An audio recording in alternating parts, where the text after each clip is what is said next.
Good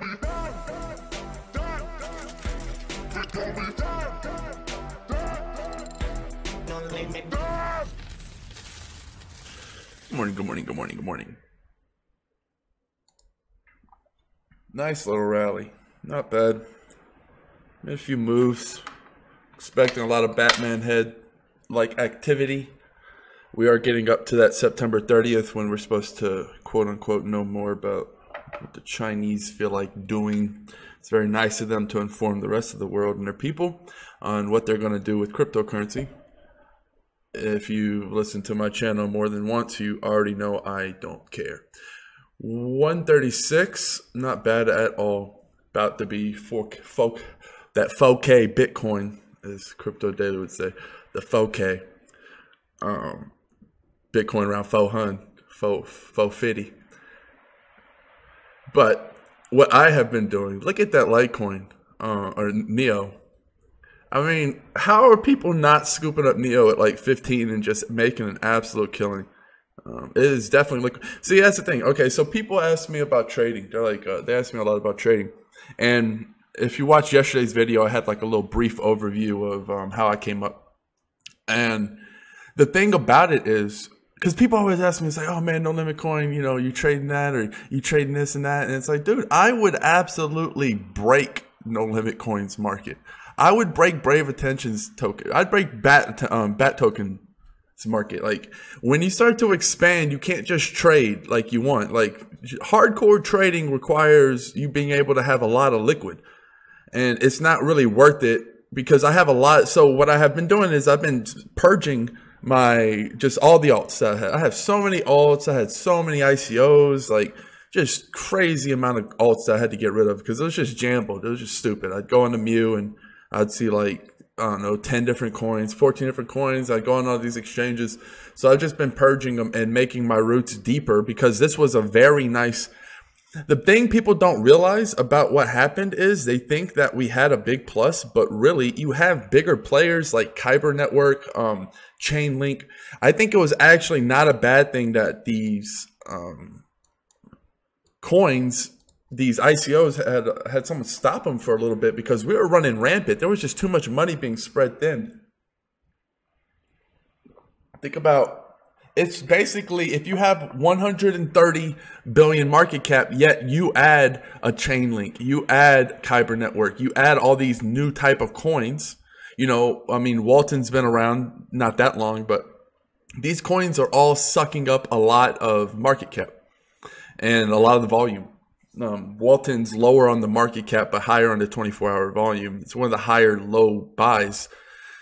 And that's just going to make, so that's what's happening with some of these coins, because you look at something like Golem and people are like, well, what the hell? Why isn't Golem filling out? And because it's just competing, right? A lot of the lifeblood is filling out to these other coins.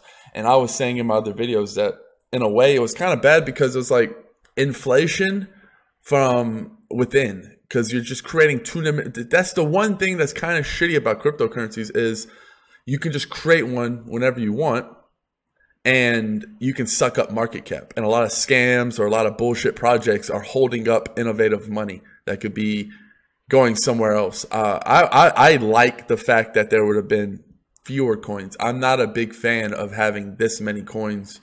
I am a fan of having innovation across the board where it needs it, of course, but there's just a lot of useless, mundane coins that are doing the same thing that some like 10 other coins are doing, or B, don't really need a coin and they're just hogging market cap for the fuck of it. And that's kind of the issue I have right now. It's still a drop in a bucket. We're talking about such a small market cap. I mean, it's just so small. People don't understand. When we come back 2 or 3 years from now and you do the little that where you can go back in time on that one website. I saw that on Crypto Daily's video where you could go back in time basically and see what's going on. That is going to be really cool 3 years from now when we come back and look at this 136. It's going to be the same thing. We're going to be like, wow, look at these coins. A lot of these coins are going to be here. I'm not saying a lot of these coins will be here. Like, I don't think. I find it hard to find very few. I mean, I can spot a few that I don't think are going to be in the top 20, but Man, Steam's been pushed out of the top 20. Man, I have just been watching all kinds of EOS, Ethereum. Also been really researching. Dude, I've just been on the deep end with Bitcoin lately, like because there's people out there who have been saying that the government already have quantum computers that are powerful enough to crack all encryptions on Earth, right? So it's some fucking psycho bat theory shit, right? But I'm not somebody who, I listen to everything. That's just how I am. I listen to absolute everything, and then I debunk it in my own mind. Like I come up, you know, you can come to me like, all right, Dan, the world's flat. Like, I'm not going to just call you crazy. I'm going to fucking go and do my research and then come to an ultimatum what I believe in, right? I'm not saying Earth's flat. I'm just saying it's like a wild idea. Like, you come to me and say the governments they can crack all encryptions, and then they, you know, there's nothing safe from the government. Because you got to understand, if they can crack Bitcoin, they can crack anything. You know, if they have quantum computers that are really, really powerful, because there's a difference between having a quantum computer and having one that's capable of running the I think it's like SHAR. You already know I'm gonna butcher the fucking name, but it's this fucking, it's not even, because normal computers deal with binary, like zeros and ones. Quantums don't. They deal in some fucking matrix type shit, right? And you know, you go back and watch Ivan's. There's a lot of videos on that. Dude, you don't understand. What did you guys do on Saturday night? You guys want to hear what I did on Saturday night? I watched fucking quantum computing videos that they even have anything to do with Bitcoin. I just wanted to learn everything I possibly could about quantum computers. And I learned everything. I watched fucking Google talk about it. I watched everyone talk about quantum computers. And then I watched everything about Bitcoin and all that.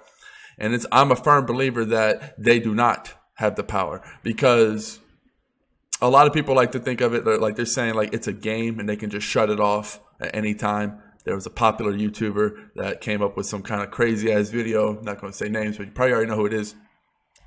But basically, they were saying that the government can just kill switch at any time, and that they're just letting it like a game to see how big it is. And I'll tell you this right now: if the governments had the computing power of quantum computers, you 150,000% better believe someone else has it too. Period. He referred to the A-bomb. Well, they got that off German scientists. It wasn't America that came up with that shit. They stole that from Germany. So it's kind of like the U.S. government's not the farthest advanced technologically at all. Yeah, maybe when it comes with bombs, because anyone else doing that shit's illegal, right? But anything you can't stop, like hackers, the best fucking hackers are not in the government at all. I mean, everyone knows that. And the best hackers know how to create the best computing power, the best software. So that wouldn't be in the government. So I'm not really concerned with the government having some kind of super secret computing power that no one else has, because I just believe that they wouldn't be the first ones. And guess what? If someone had that, that's a lot of money, guys. That's a lot of money just sitting there. I think it would have been gone by now. That's just my firm belief. I think it's been way too big. I mean, it reached 175. It's disrupting stuff. It's not a game to the government, because the longer Bitcoin is around, the further it undermines the government, because this is proving that the government, it's basically waking up everyone's eyes and teaching them what banks are, how useless fiat money is. That's not cool. They don't want that. They don't want people to realize how. So you have Bitcoin and it's a digital number on your computer. And then you have your bank account, it's a digital number on your computer. The only difference is if the power grid was wiped out and all the shit was like, you know, blown up and databases destroyed, this would be gone. The fiat number would be gone because it's connected to nothing, because it's imaginary. It's just a fake number that they keep count of. And they're like, oh, time to make some more numbers. That's all it is. That's literally what it is. It's like time to make more numbers. That's what the Federal Reserve does. But if they were wiped out, it wouldn't. But guess what? Your private keys, this is some fucking Egyptian ancient technology shit. Like your private keys, once the power grid came back and you recovered, you could still recover your Bitcoin from the blockchain. That's some crazy shit when you really think about it. It is by far the cockroach of value. Nothing is safer. Not even gold. Nothing is safer than Bitcoin, because Bitcoin is always there. Right? Gold, like, what are you going to do? You're going to carry fucking backpacks full of precious metals around with you? Like, think about it. Like, because people always like to fucking get all apocalyptic with it. Like, well, what if this happens? What if the internet goes out and then the meteor hits the world and cave people come and attack? It's like, what the hell, man? It's like, first of all, you're gonna have much bigger problems if the government has quantum computers and can fucking crack any encryption. We have much bigger fucking problems than Bitcoin. Believe me. Like, you have much bigger problems if that shit, because first of all, you're not going to be able to use your PayPal. You're not going to be able to use your credit cards, right? And when it does everything come back, they're all going to be wiped. You can't wipe Bitcoin from the face of the earth. No matter how hard you try, you can't wipe it off the face of the earth.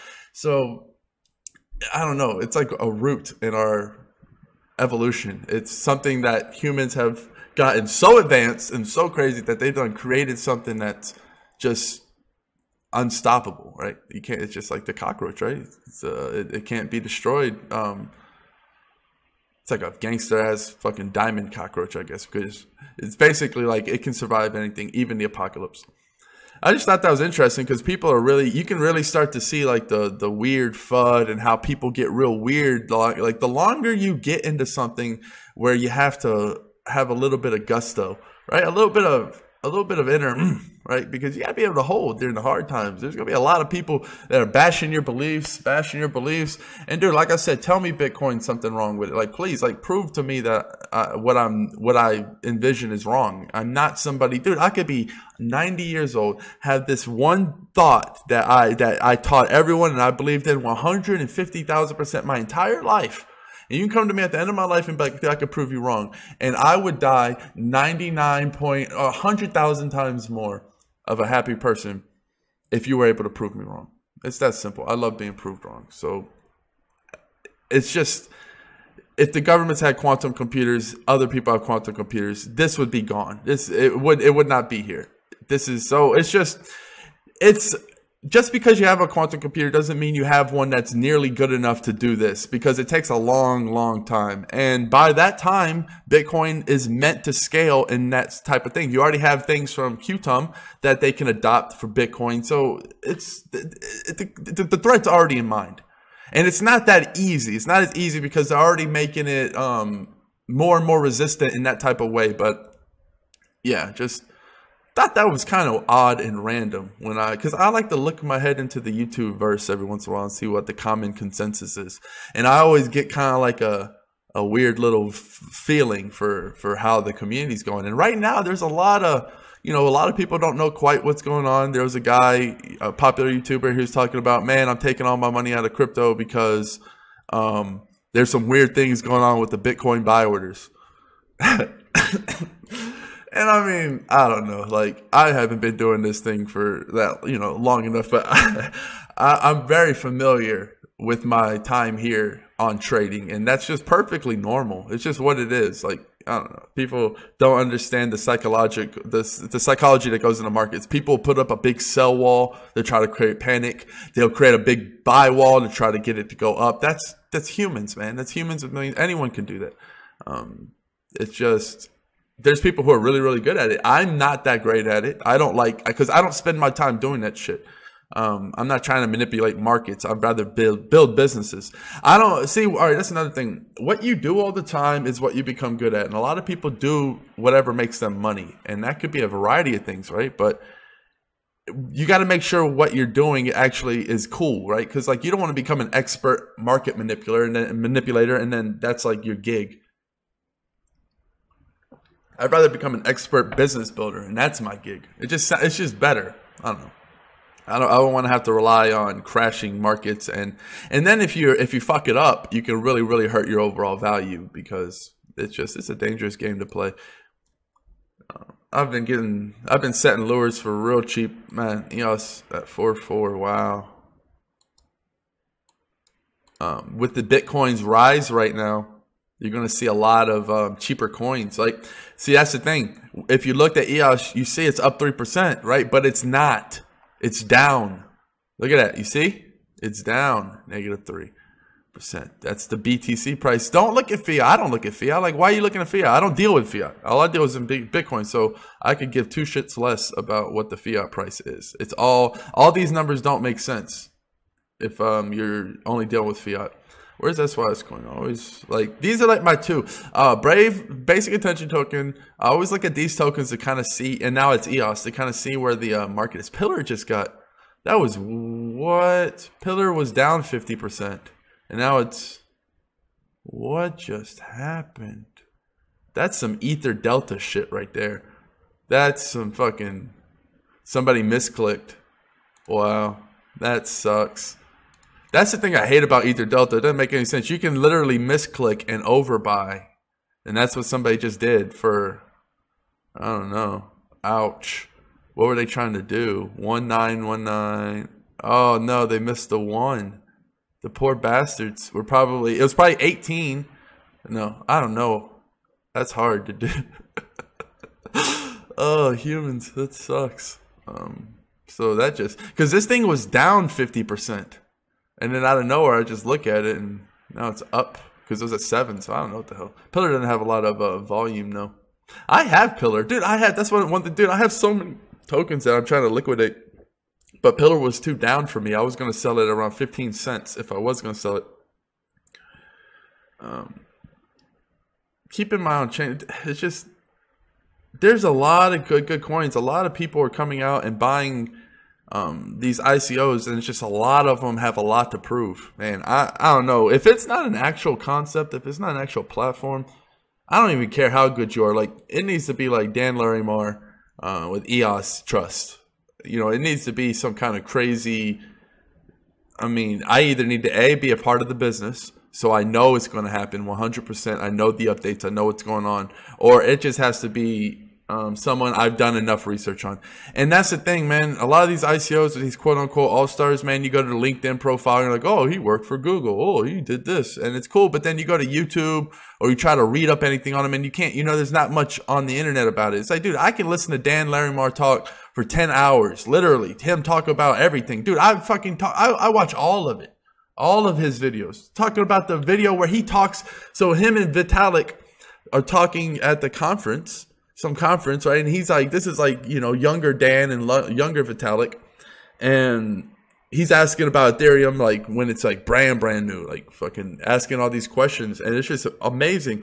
Rewatch, you know, listen to that. That's the shit I listen on normal speed. I want to absorb every little detail about it and, you know, listen to it over and over again. And it's not just, I'm not just listening to them, what they're talking about. Like I'm listening, I'm looking at the eyes. I'm looking at the body movement, because these are two alpha coders, you know what I mean? Like the alpha type being has changed in human. Now it's like the nerdy people. And if you think of Vitalik, like this fucking alpha fucking energy when it comes to creativity, it's amazing. So when I'm looking at these two people, it's like two beasts going at it. And it was really awesome to see the subtleties and the emotion and the behind the scenes. And, you know, Dan L was a fucking hater from the beginning. Like, I don't care. Say what you, a lot of people want to talk shit about Dan L. They want to say fucking he's this and that. He's fucking kind of like an ego. I don't give a fuck. I think dude can get it done. And I also think the dude's got a lot of, that ego can also drive you to do some crazy things. It could put like a hell of a chip on your shoulder. And I think he just has a hell of a chip. And I think he listens to the media and what people say a lot more than people think. And I just think he's one of those guys that wants to take revenge with massive success. And yeah, he's doing it fucking gangster style. I don't give a fuck. He's like doing it with Ethereum. But Vitalik was like, he should just, Vitalik was like, I really believe you should raise the token on, you know, the blockchain that you're doing. Like, that's true. Like, you know, why you raising Ethereum? It's not going to be on Ethereum blockchain. But dude, Dan L doesn't care. That's the whole point. Like, he's savage, dude. He's like fucking straight up savage. He doesn't care. He wants to get up all the Ethereum and be able to manipulate the market. I'm not, dude, this is all fucking me, tinfoil hat, whatever the fuck. Like I'm not saying this is what's going on. This is one hustler peeping another hustler's game. And I'm good at that. So this is what it is. Like, I'm not speaking for Daniel, obviously, but just making my outside speculation because it's fun. But I see it, right? EOS is going to come out. They have control of the price with $1 billion worth of Ethereum. They probably have more. They're probably buying up more Ethereum. Dude, if I was going that route, that's not me. Like, that's evil, Dan. Like, I'm not saying I would go that route. I'm not saying I wouldn't go that route. But, like, you know, if I was thinking that mindset, dude, I would be buying up all the fucking Ethereum. I'd be buying it up all on the dips. I'd be causing crashes to buy up all the Ethereum. And then when I launch EOS, I'd bomb Ethereum. Everyone hop EOS. Fucking evil genius type shit. And I called that from a mile away. I called that months before EOS. I was like, they're raising it in Ethereum, and I had to go look at the video. And that's exactly what's going to happen. So I'm not betting off of, dude, I have a life-changing amount of EOS. Like, I don't know. Every day I think I just get more because it's just so cheap. It just keeps getting cheaper and people dump it with the whole Chinese thing. And it's just something I'm willing to take a bet on. I have to make sure not to overextend myself. Obviously, I don't want to invest. That's how you get fucked, right? You think you like something a lot and then you overinvest in it. That's if you have a lot of capital. If you're under 50K, you don't really have to worry about it, because even under 100, because you know, you really don't want to be too diversified. One of the I don't really always agree with Mark Cuban, but one thing he said was, he said it out of context. He said diversification is for idiots, which is not true. I believe diversification, if you're a billionaire, is absolutely necessary. But diversification when you're young in your career, when you're young and you don't have as millions in capital, I think diversification can kill you. And that's what he meant, but he didn't explain it right. Diversification when you're young can kill you, because you need to make big wins and you only have so many coins that you can truly research, right? Your time's very valuable. And if you can only research so many coins, you want to research one that you really like, right? A bunch. And then you research a guap of them, a bunch of them. And then you find one that kind of shines that you like. And then you hone on it. And then once I like this coin, then you research it, boom, boom, boom. You know everything about it, talking to the devs, everything about it, you know, the devs, dog's name, everything you need to fucking know. And now you can get intimate. Dude, I was so intimate with Brave. I mean, dude, during July and August, it was me and Brave, dude, like day and night. I got so intimate with that coin because I had done so much. I had done so much research on it, and just like, you know, I've listened to every video. I know, like, and I just knew that this was going to happen. And that's why you want to get to know coins, because once you do have enough money, and you are, because there's going to be a phase, right? You start out, you have a few coins, you ride it, you get enough to where you can diversify a little bit in your holdings when you're trading, right? You're on multiple exchanges, and now you're just boom, boom, boom, boom, boom. Then you're going to keep doing it, right? You can't stay the same. I don't want, you know, people who keep watching my videos say, I love you, but at the same time, it's like, I didn't find the coins I found because I was listening to a YouTuber. What I hope people get from me is how to do what I do so they can go find their own shit, right? And just keep recycling people. And I always listen, dude. I listen to my guys every day. Like, I'm not ignorant. Like, the people I like, I'm always going to listen to, because they can always say some new shit the next day. And that's what I'm always looking at. But I just hope people can really figure out how to actually get the mindset to do this. But this video is running long as it is, so I'm going to kill it here. Cheers. Peace.